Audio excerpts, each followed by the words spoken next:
Hey guys, and welcome back. So today I'm going to be talking about starting beets from seed.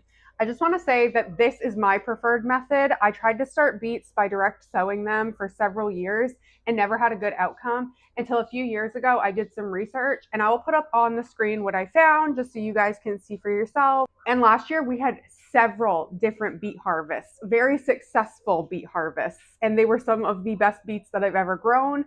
So I will be doing it again this year. And this is how I do it. And like always, I will take you along as they continue to grow and how I care for them and transplant them when the time comes. These will be started right now. Today is February 13th, I think.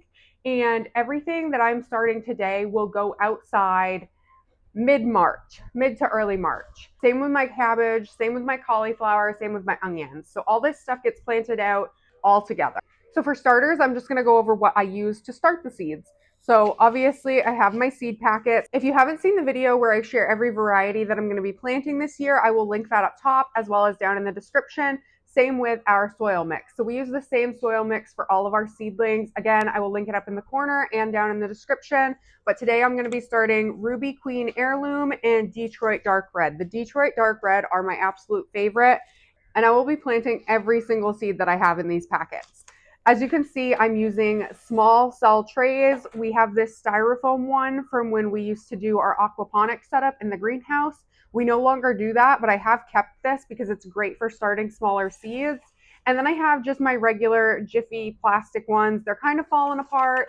I am looking into getting a large small cell tray. It's pink. It matches my new 6-packs. And I can't remember exactly where it's from, so I will link that down below when I find it, and I'll put a picture up on the screen when I'm done. I'm going to get these filled, and I'll be right back.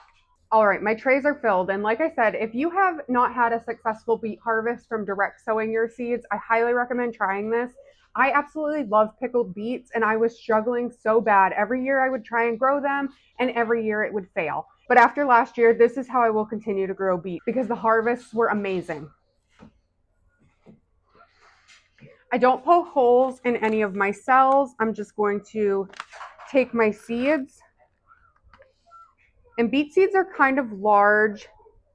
From one seed, you can have anywhere from 2 to 3 sprouts, but I'm going to take 2 seeds and just set them on the top of each of my cells.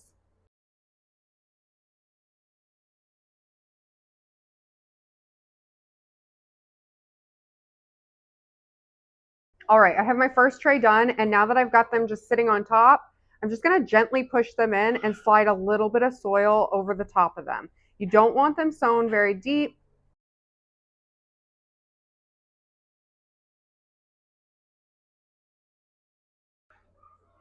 All right, so that is it for all of my Ruby Queen Heirloom seeds. I'm going to label this tray, and then I'm going to get started doing the same thing with my Detroit Dark Red.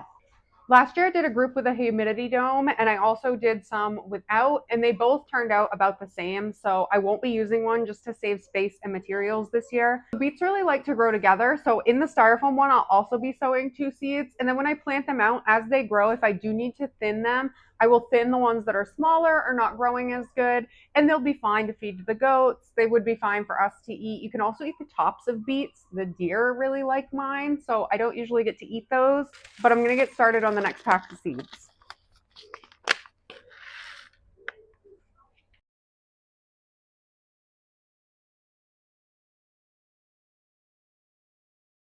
All right, I just finished the second pack, and I don't know as I will have enough in this pack to finish this one and do this entire tray. If I don't, I might start some more snapdragons or carnations in the rest of this styrofoam tray. In my experience, beets are very quick to germinate, so I expect these to be up probably by early next week. And like I said, they won't be planted out until probably early to mid-March whenever I plant out my onions, my cabbage, and my cauliflower. I also have bok choy popping up that I'll probably plant out around the same time. My early cold weather crops can usually withstand pretty cold temperatures, right around a light freeze. But I will make sure that they're strong enough and hardy enough before they go outside. So I'm starting over on my styrofoam tray, and like I said, this side is also getting 2 seeds.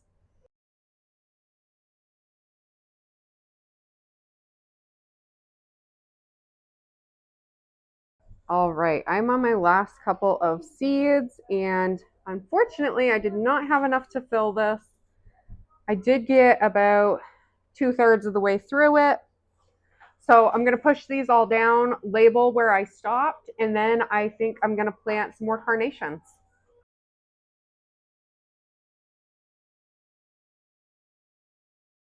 And because these cells are a little bit smaller and there's not as much soil as these bigger cells, I am going to push these ones down and just cover them with the soil that I have behind me.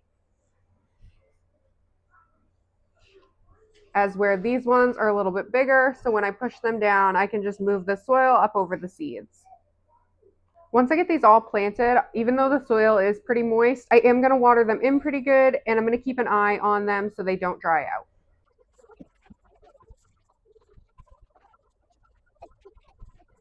All right, I've got them all lightly covered, and like I said, I'll keep you guys updated as they grow. I'll probably do a short or post on Instagram if you want to follow me there. Everything's linked below. So that's it for this video. I'm going to fill the rest of this tray with carnations, and hopefully next video we have baby goats. So I will see you next video, and thank you for watching.